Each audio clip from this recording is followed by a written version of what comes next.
Terus gue berpikir, kan katanya Tuhan itu maha besar. Kalau begitu kan berarti Tuhan kecil banget ya.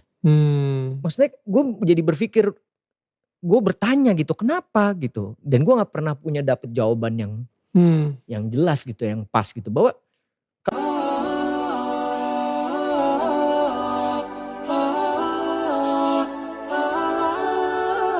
selama perjalanan itu timbul banyak sekali pertanyaan. Jujur pada saat itu hal yang paling juga membuat gue bertanya adalah ada waktu itu guru agama gue yang selalu mention bahwa orang yang di luar agama yang ini akan masuk neraka. Ya. You know what I mean? Ya. Sedangkan pada saat itu gue lagi dalam proses pencarian gitu, pengen tahu. Terus gue berpikir, kan katanya Tuhan itu maha besar. Kalau begitu kan berarti Tuhan kecil banget ya. Maksudnya gue jadi berpikir, gue bertanya gitu, kenapa gitu. Dan gue gak pernah punya dapet jawaban yang jelas gitu, yang pas gitu. Bahwa kalau Tuhan maha besar, berarti dia ngelihatnya gak dari sisi itu gitu. Tapi ngelihatnya dari, kasarnya gini, let's say gue dari agama A, ini agama B gitu ya. Kita gak usah nyebut ini agama A, B. Yang A meyakini bahwa kalau yang gak di A, lu masuk neraka. Akhirnya yang A stick dengan dia jalanin ini kan. Dengan keyakinan bahwa dia akan masuk surga. Tapi kehidupannya dia kacau balau. Nah yang ini, walaupun dia sudah dapat stigma bahwa lo tidak akan masuk surga. Tapi dia menjalani kehidupan dengan baik dan benar. Dia berbuat sesuatu demi kebaikan orang lain. Ya, dia jalanin hidup dengan baik. Masa Tuhan terus bilang, enggak. Lo masuk. Kasarnya gitu ya, kalau misalnya di pikiran gue gitu. Lo masuk neraka tetap. Karena lo gak gitu. Buat gue itu sebuah pertanyaan yang bikin gue terus berjalan. Tapi di mana letak keadilan Allah? Kalau ada orang beriman berbuat maksiat saat di dunia, kok bisa masuk surga saat di akhirat? Sementara ada orang tidak beriman, amal baiknya kelihatan banyak di dunia. Bantu orang, gak pernah mabuk, gak pernah bunuh orang, gak pernah macam-macam, suka bantu, suka nyumbang, suka macam-macam. Tapi dia nggak beriman, kok bisa masuk neraka? Di mana keadilan Allah? Halo? Pernah dengar pertanyaan ini? Itu pertanyaan itu, kalau muncul sekarang, itu sebetulnya pertanyaan yang telat. 15 abad yang lalu sudah ada pertanyaan serupa.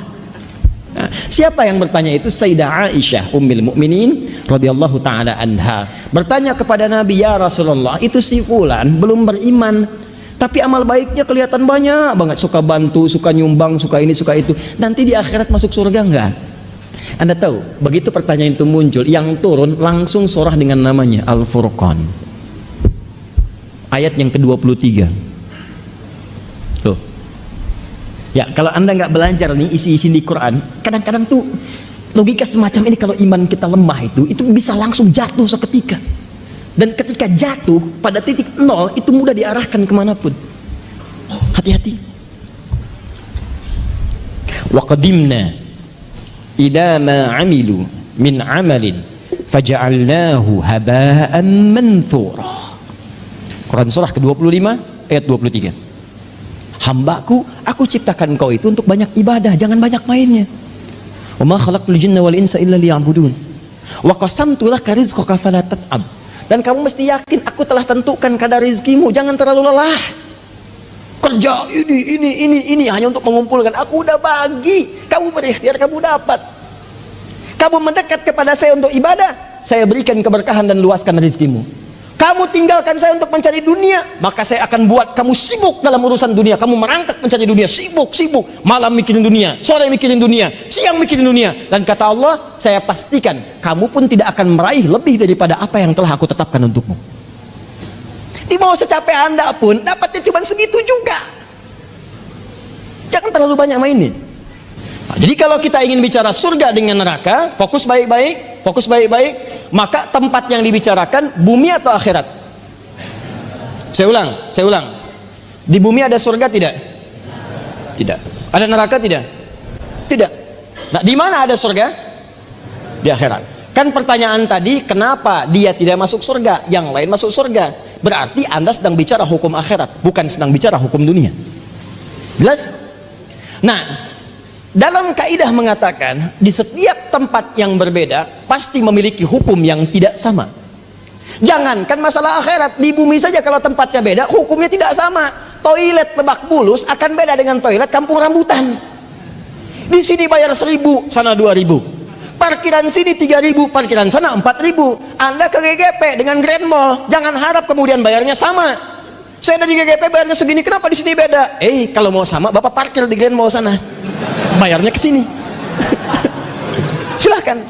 Oh, itu baru hukum dunia. Maka apalagi ketika Anda akan bawa ke hukum akhirat. Kalau Anda ingin pindah ke tempat yang lebih hebat lagi, tempat yang lebih bagus lagi, maka jangan samakan dengan hukum yang pernah Anda dapati saat berada di bumi. Makanya jangankan hukumnya, benda-benda bumi pun gak akan dibawa ke akhirat. Makanya ketika seseorang kemudian wafat itu artinya meninggalkan bumi, meninggalkan dunia, maka disebutlah kemudian telah meninggal dunia. Kenapa kalimatnya meninggal dunia? Orang sudah paham kok, wafat juga cukup wafat. Kenapa kalimat meninggal dunia dimunculkan? Maksudnya semua hukum-hukum dunia, bekal-bekal dunia akan ditinggalkan ketika dia meninggalkan tempat ini. Ayo, antum yang kumpulkan uang yang banyak, antum kumpulkan handphone yang banyak, yang paling canggih, kumpulkan mobil yang paling hebat, luaskan rumah antum, silahkan. Cuman saya kasih tahu dari sekarang, begitu antum meninggalkan dunia, antum akan meninggalkan semua yang antum banggakan itu. Nggak usah takut kalau Anda disebut oleh sementara orang kamu nggak kaya, nggak apa-apa, cukup hidup. Toh orang kaya juga kalau meninggal nggak akan dibawa kekayaannya. Silahkan cek, gelarnya sama, tinggalnya sama dalam tanah. Nggak percaya silahkan, dia meninggal, antum meninggal, sama aja. Nggak ada orang dikuburkan dengan mobilnya, dikuburkan dengan handphonenya, dengan rumahnya, dengan kebanggaannya, nggak ada. Kenapa? Karena yang dibawa ketika dia pulang ke tempat lain bukan bekal dunianya, ini habis, tinggal. Apa yang dibawa ke akhirat? Yang dibawa itu bekal amal akhirat, bukan dunia. Jadi tidak adil kalau ada orang ke akhirat bawa bekal dunia, itu nggak adil. Yang adil itu siapkan bekal akhirat. Begitu kamu ingin ke sana, bawa bekal itu. Jelas? Nah sekarang persoalannya, apa bekal akhirat itu? Bekal akhirat itu cuma dua. Kalau ingin masuk surga, dua bekalnya. Satu iman, kedua amal soleh. Saya ulang. Satu iman, dua apa? Amal soleh. Buka Quran surah kedua Al-Baqarah ayat 25, paling kanan sebelah atas. Wa basyiril ladzina amanu, iman, wa amilus solihati, amal soleh, anna lahum jannatin tajri min tahtihal anhar. Maka orang yang punya iman dan membuktikan imannya dengan amal soleh itu, kami akan jamin muaranya dengan surga dengan segala keindahannya. Sungai-sungai mengalir di bawahnya dengan segala ragam dan jenisnya. Ada air susu, ada macam-macam, ada madu dan sebagainya. Maka kalau Anda ingin masuk ke surga, bekalnya cuma dua. Satu apa? Iman. Kedua apa? Amal soleh. Ini bekalnya. Pertama iman, diberikan bekal semua. Semua yang lahir itu membawa iman dalam dirinya. Cuman yang merubah itu lingkungannya. Kullu mauludin yuladu 'alal fitrah. Semua yang lahir dari rahim manusia manapun membawa fitrah. Fitrah diantaranya apa? Keimanan. Dari mana taunya? Buka Quran surah 30 ayat 30. Fa aqim wajhaka lid-dini hanifa. Hadapkan dirimu kepada din yang sesungguhnya, yang lurus, yang benar. Apa itu din? Islam. Tahu dari mana? Quran surah ketiga ayat 19. Inna dina indallahil Islam. Teruskan ayat yang tadi, fa aqim wajhaka lid-dini hanifa, din Islam, fitratallahi allati fataran nasa 'alaiha. Itulah fitrah yang Allah berikan pada setiap manusia. Dia orang itu semua lahir ada fitrah, fitrahnya itu beriman. Cuman sayang kata Nabi, kullu mauludin yuladu 'alal fitrah fa abawahu yuhawwidani au yunassirani au yumajjisani. Maka lingkungan abawa itu bukan cuma orang tua. Kadang orang tuanya muslim, disekolahkan di tempat yang bukan islami, terbawa, pindah keyakinan, iman hilang. Itu jadi masalah. Gaul di tempat orang yang tidak beriman, ke bawah, ngobrol, diskusi, ke bawah, pindah, hilang keimanan. Itu bekal iman tidak ada, tinggal amal soleh. Apa bentuknya amal soleh? Nih, banyak. Setiap kegiatan kita berpeluang jadi amal soleh kalau dilakukan dengan iman. Contoh, mau duduk, bismillah. Begitu saya duduk, itu kalimat bismillah ya, itu yang menjadikan duduk saya mendapatkan pahala. Itu yang disebut dengan amal soleh. Saya ulang ya, saya ulang. Fokus. Semua kegiatan di dalam Islam, dan saya pastikan kepada Anda, saya mencoba untuk meneliti di beberapa yang lain, saya tidak temukan, cuma di Islam. Ya, ini kaidah kita. Jadi kalau ditanya bisa jawab, bukan dalam konteks merendahkan yang lain, tidak. Perhatikan baik-baik. Cuma di dalam Islam yang semua aktivitasnya itu bersanding dengan doa, dari mulai bangun tidur sampai tidur lagi. Silahkan cek. Bangun tidur kita ada doanya? Ada. Cek di tempat lain, Anda tidak akan temukan. Bahkan diatur. Dan tahukah Anda, doa yang diucapkan, yang mengantarkan pada setiap perbuatan itu bukan sekedar kalimat formalitas, tapi dia punya dua fungsi. Satu, doa itu menjadi bimbingan akan aktivitas yang kita kerjakan, sekaligus mencatatkan aktivitas itu sebagai pahala. Alhamdulillahilladzi ahyana ba'dama amatana wa ilaihin nusyur. Ya Allah, saya bersyukur kepadamu, terima kasih saya diberi kesempatan hidup lagi ya Allah, padahal bisa engkau wafatkan saya dalam tidur tadi. Alhamdulillah, terima kasih ya Allah. Wa ilaihin nusyur, saya berjanji hari ini akan mencari bekal lebih baik daripada hari sebelumnya, sehingga kalau saya wafat hari ini saya lebih baik daripada hari sebelumnya.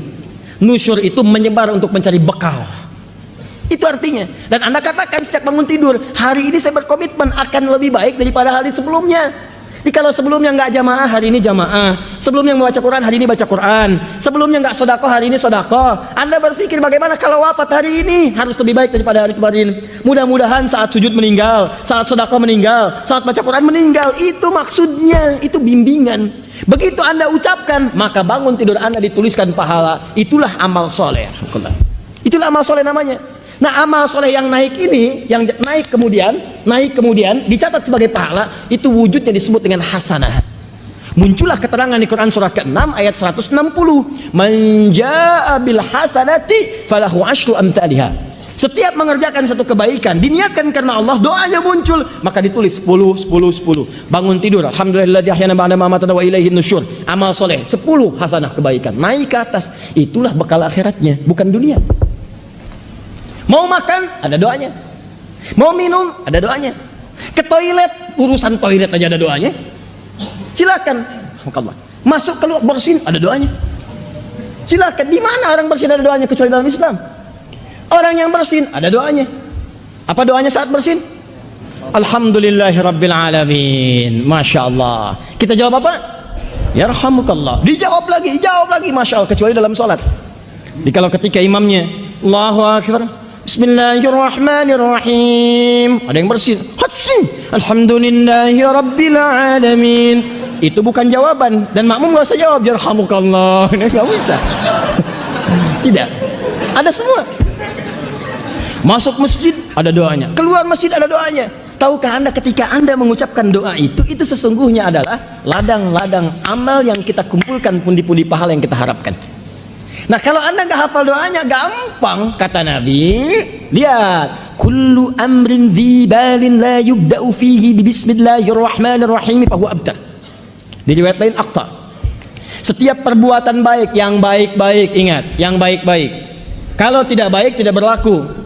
Setiap perbuatan baik yang diawali dengan bismillahirrahmanirrahim. Paling singkat bismillah. Anda nggak hafal doanya, ucapkan bismillahirrahmanirrahim. Anda mau minum, bismillahirrahmanirrahim.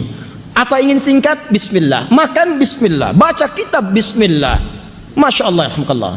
Tulis SMS, bismillah, assalamualaikum. Terima telepon, bismillah, assalamualaikum.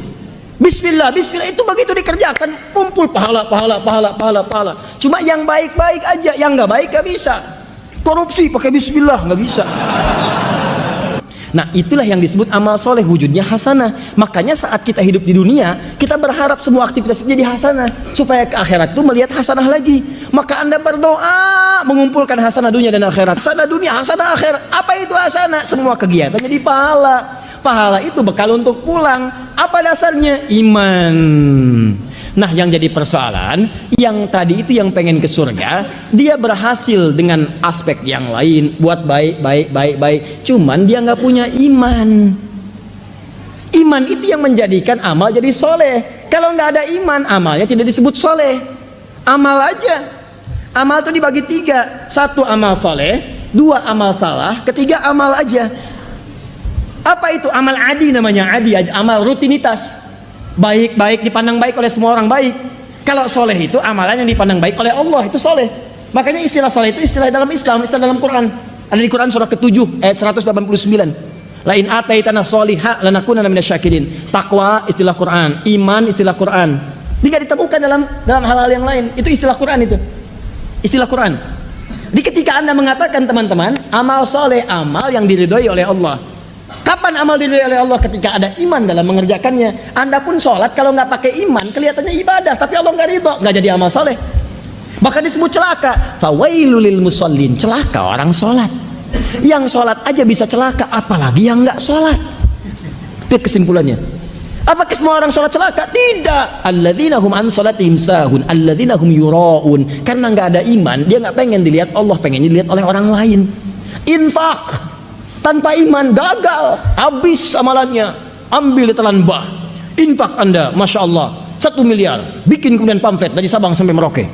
Bikin semua. Begitu dikerjakan batal amalan. Habis. Quran surah kedua ayat 264. Ya ayyuhalladzina amanu tubtilu shadaqatikum bil manni wal adha kalladzi yunfiqu malahu ria'an nas. Habis semua. Nah, teman kita ini dia lulus pada ujian yang lain tapi tidak lulus dalam aspek keimanan. Sehingga amalnya tidak menjadi amal soleh, hanya amalan rutinitas saja. Persoalannya ini dalam urusan keduniaan dia lulus. Tapi dia tidak punya iman, dia gagal. Dan iman tidak bisa menjadikan amal ini menjadi amal soleh, dia gagal. Dia gagal di 2 ujian, walaupun berhasil di 1 hal. Tapi sifat keadilan Allah ini yang paling dahsyat. Karena Allah Maha Adil. Hei, kamu kan tidak beriman, tapi berbuat baik. Perbuatan baik kamu kan untuk urusan dunia, bukan urusan akhirat. Maka Allah pun balas semuanya saat di dunia. Karena dia mengerjakan itu dalam konteks dunia, bukan dalam konteks akhirat. Kalau tidak ada iman, maka Allah berikan balasannya langsung di dunia dan dipercepat balasannya. Saking adilnya Allah. Maka turun ayat wa qadimna ila ma amilu min amal. Quran surah ke-25 ayat 23. Kalau ada orang tidak beriman banyak mengerjakan kebaikan, dan karena tidak ada iman berarti kebaikannya urusan dunia, maka Allah pun balas dengan balasan dunia. Kata Allah, wa qadimna ila ma amilu min amalin faj'alnahu haba'an manthura. Maka kami percepat balasannya saat di dunia. Jadi kalau ada yang tidak beriman, misal orang tidak beriman kemudian berbuat baik, suka nyumbang, suka ini, suka ini, maka akan dibalas. Ada apresiasi, bisnisnya mudah, lancar, orang senang, bahkan ada yang mendoakan supaya dapat hidayah. Cuman kan bergantung dia mau ngambil atau enggak. Fir'aun juga udah pernah didatangin sama Musa sama Harun alaihi wassalam. Didatangi, cuman dia nggak mau ngambil. Bukan nggak dapat hidayah, dikasih nggak mau ngambil. Beda antara dapat dengan dikasih nggak mau ngambil itu lain. Makanya kadang-kadang saya suka sedikit merenungkan kalimat dia belum dapat hidayah. Tidak, dia sudah dapat, cuman ketika dikasih nggak mau ngambil. Itu masalahnya. Tiap hari kan dibentangkan, lewat telinga kedengaran azan, ada ceramah, lewat mata bisa melihat, lewat nalar bisa memikirkan dan sebagainya. Cuman nggak ada yang mau ngambil. Ketika tidak ngambil jangan salahkan Allah, Allah udah ngasih. Anda yang dikasih nggak mau nerima. Jangan salahkan Allah ketika hari kiamat Anda dihisab. Bukan Allah nggak ngasih, Anda yang nggak mau terima. Makanya kata Allah, di dunia kami berikan, di akhirat hukumnya beda. Faja'alnahu haba'an manthura. Maka amal-amal yang Anda anggap baik tadi akan diperlihatkan oleh Allah dalam bentuk debu yang berterbangan. Indah bahasa Qurannya. Debunya terbang. Kalau debunya tidak terbang mengumpul, maka dia akan punya masa, dan masa itu mesti ditimbang. Jadilah sebuah amal soleh. Tapi bahasa Qurannya indah. Terbang dia. Siapa yang bisa nimbang yang terbang? Burung tidak bisa ditimbang saat dia terbang. Ayo timbang saya, nggak bisa. Ya, kata burung kakatua. Nanti setelah dia ngencok di jendela, kemudian Anda bawa, simpan di situ, baru kelihatan berapa beratnya. Paham? Nah, inilah yang disebut dengan furqan.